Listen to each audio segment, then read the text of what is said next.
galerinha do nono ano, meu nome é Clédson Pereira, professor de História. Vamos falar hoje de um período da história contemporânea brasileira que, se eu for dizer que ele é meio tenso, eu vou estar sendo bonzinho demais. É o período de 1945 a 1964. O Brasil acabava de sair de uma ditadura, a ditadura do Estado Novo de Vargas. Começava a entrar num período que a gente chama de governos populistas. Mas quais são os objetivos da aula de hoje?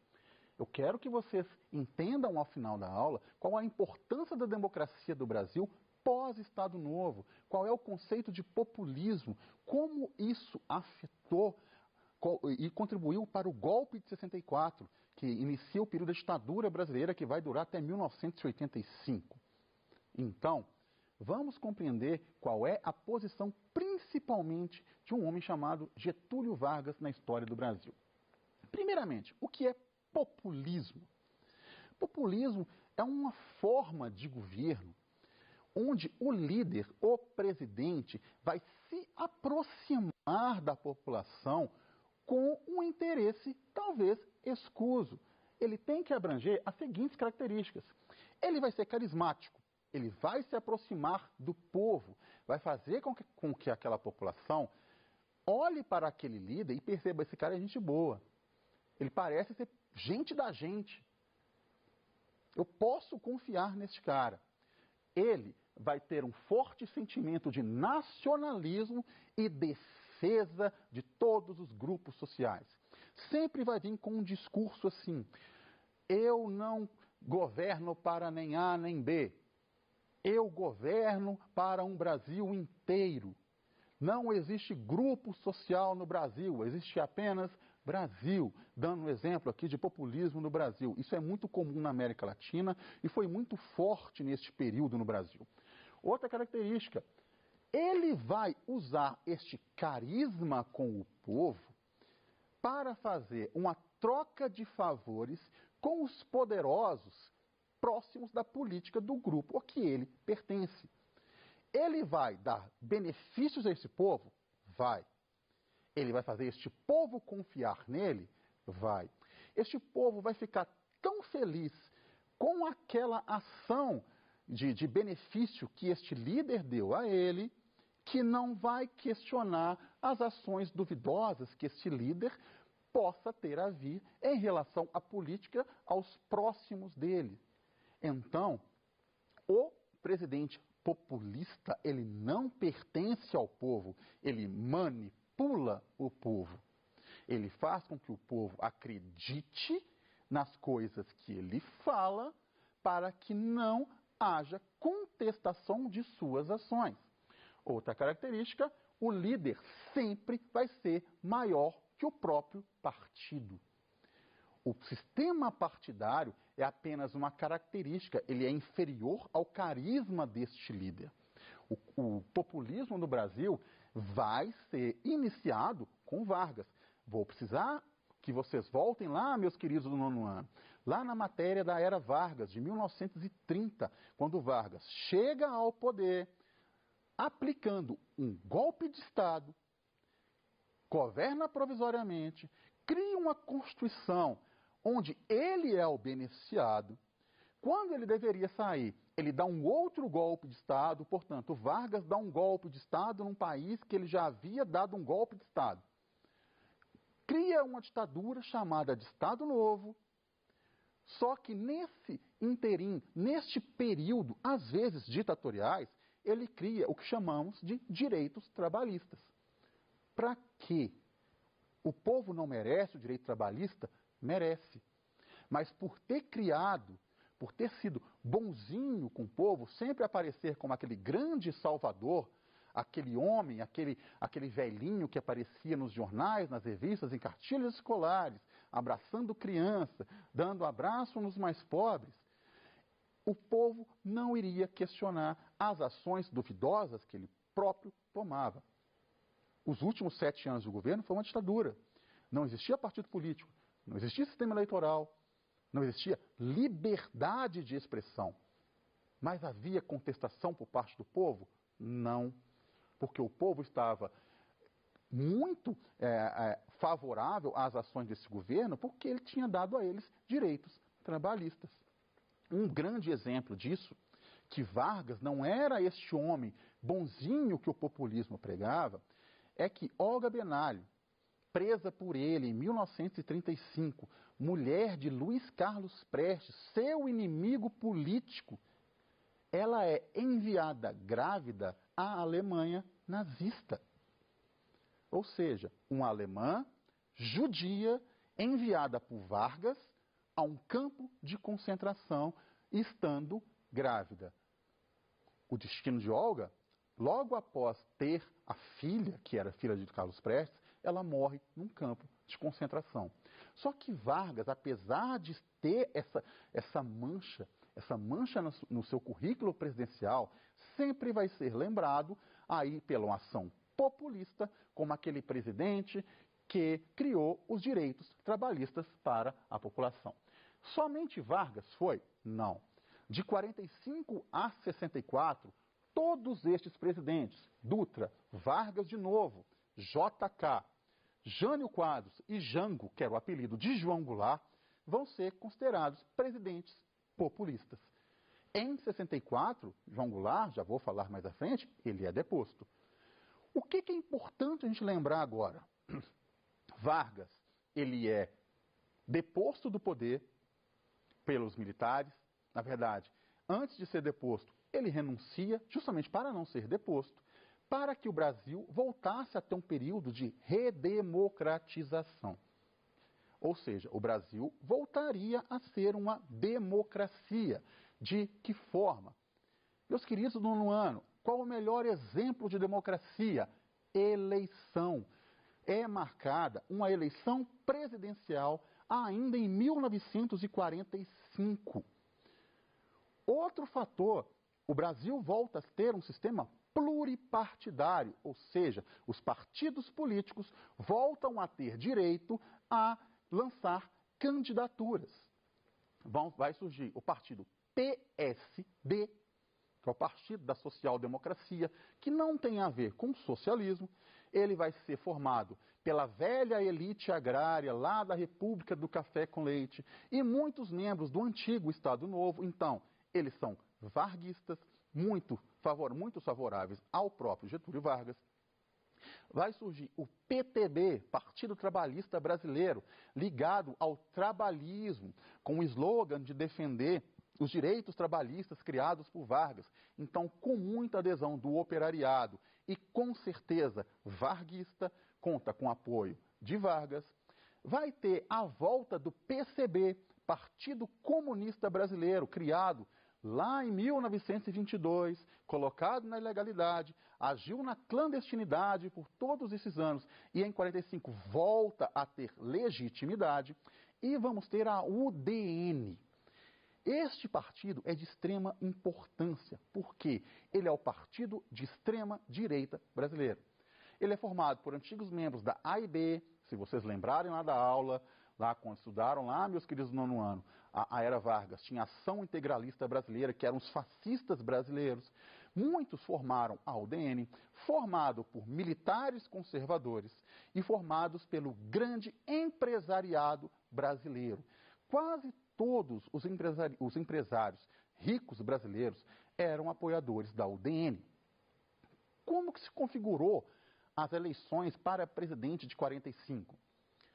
Eurico Gaspar Dutra é candidato pelo PSD e pelo PTB, Iedo Fiuza pelo PCB e o Brigadeiro Eduardo Gomes da UDN. Brigadeiro Eduardo Gomes, a primeira coisa que eu quero que vocês lembrem, voltem lá no PET 1, quando vocês estudaram a revolta do Forte de Copacabana, onde vários militares morreram e só 2 sobreviveram. Um deles era o Brigadeiro Eduardo Gomes. Então, esta eleição é muito pautada no Dutra, que tem o apoio do Vargas, e o Vargas ainda tem muita popularidade entre as camadas mais pobres, entre aqueles que votavam, e o Brigadeiro Eduardo Gomes. Aí um momento de curiosidade.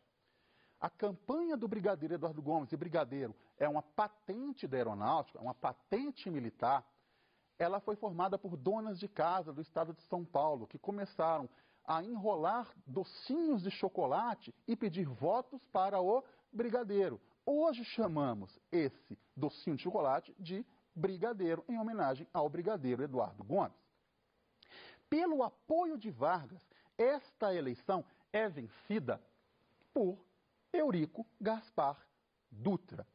O primeiro governo presidencial pós-Estado Novo é formado por um presidente quase inexpressivo na história política brasileira, somente porque ele teve o apoio do Vargas. Quais as ações desse cara? Ele alinhou-se com os Estados Unidos porque era a época de Guerra Fria. Ou você era a favor dos Estados Unidos ou era a favor da União Soviética. Ao alinhar-se aos Estados Unidos, ele rompe relações com os soviéticos e caça o registro do PCB. Aqueles candidatos eleitos deputados pelo PCB tiveram seus mandatos cassados pelo Eurico Gaspar Dutra. Ele liberou as importações numa alusão à economia americana, o que representou a quebra da economia brasileira, acabou com as reservas cambiais do Brasil e mergulhou o Brasil numa grave crise econômica.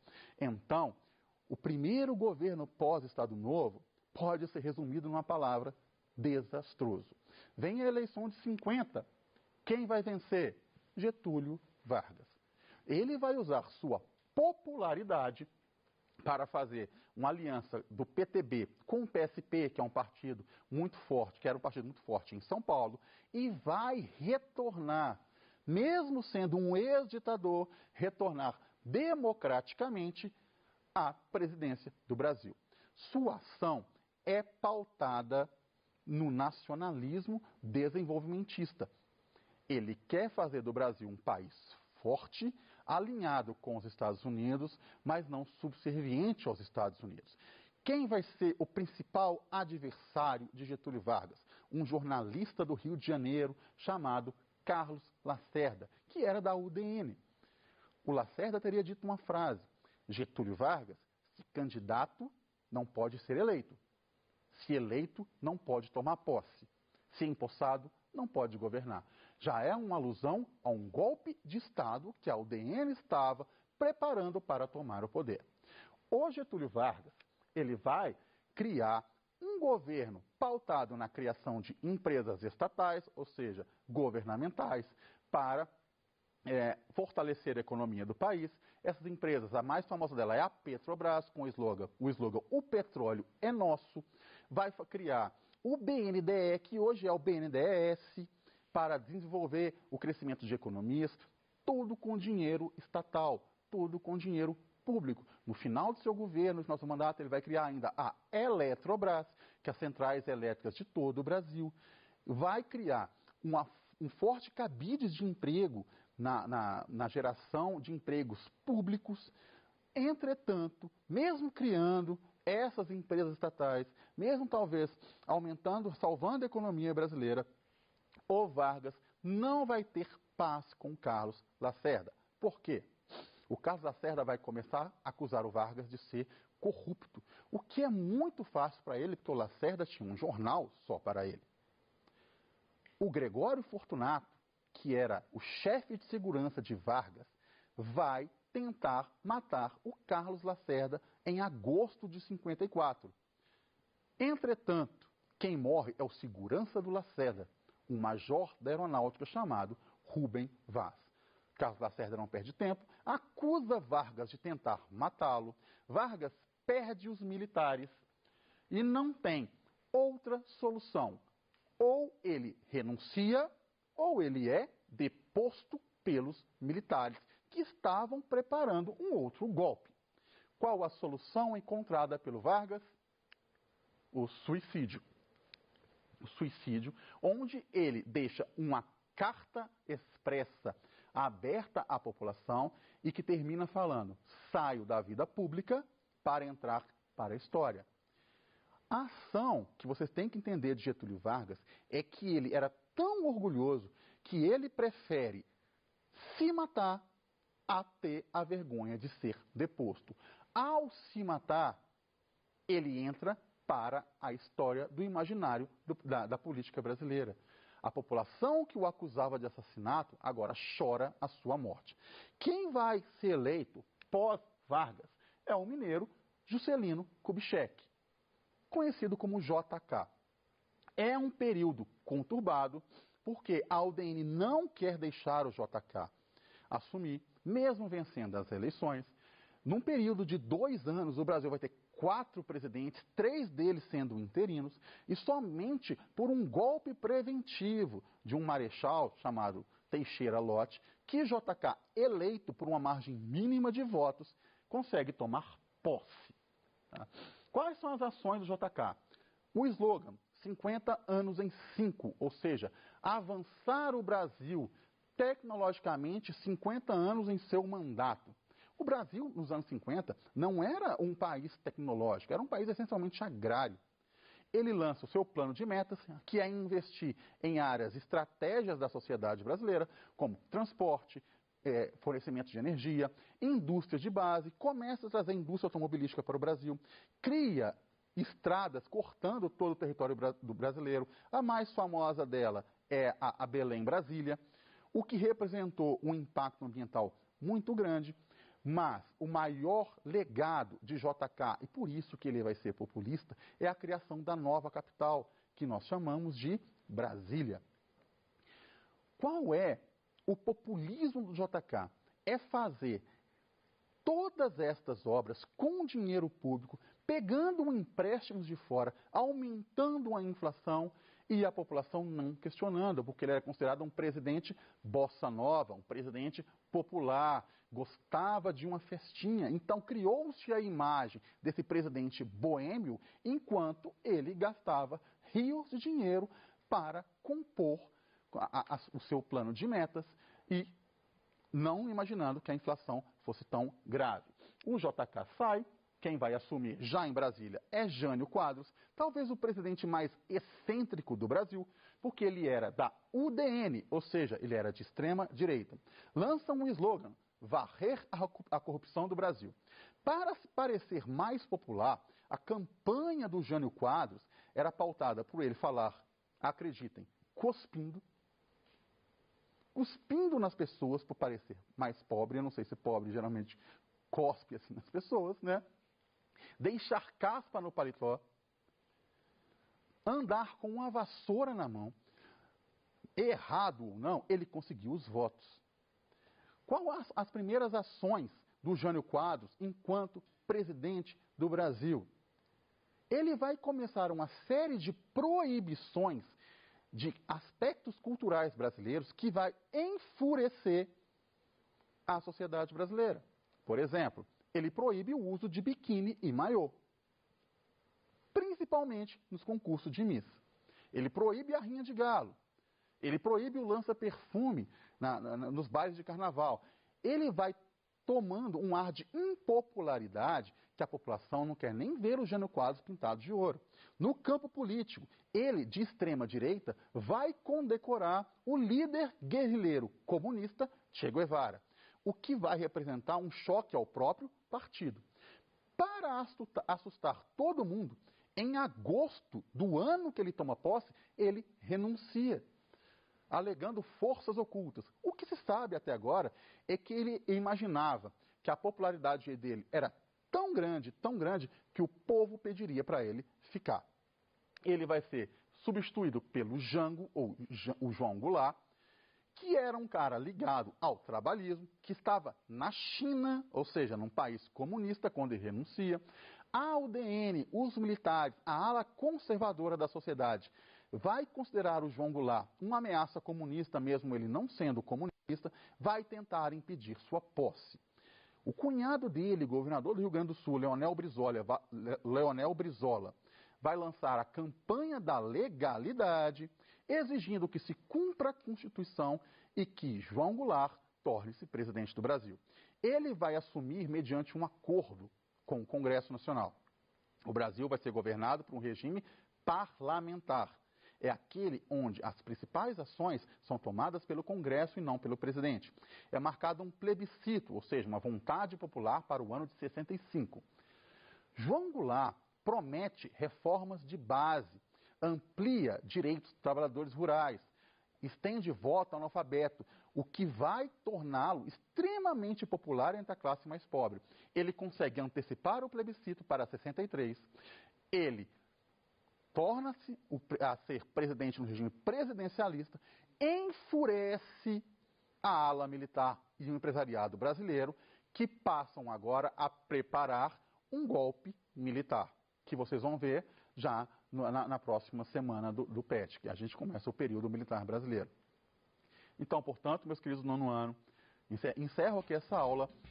A próxima matéria que vocês vão ver é justamente o período militar, o golpe militar no Brasil. Espero que vocês tenham bons estudos e até a próxima.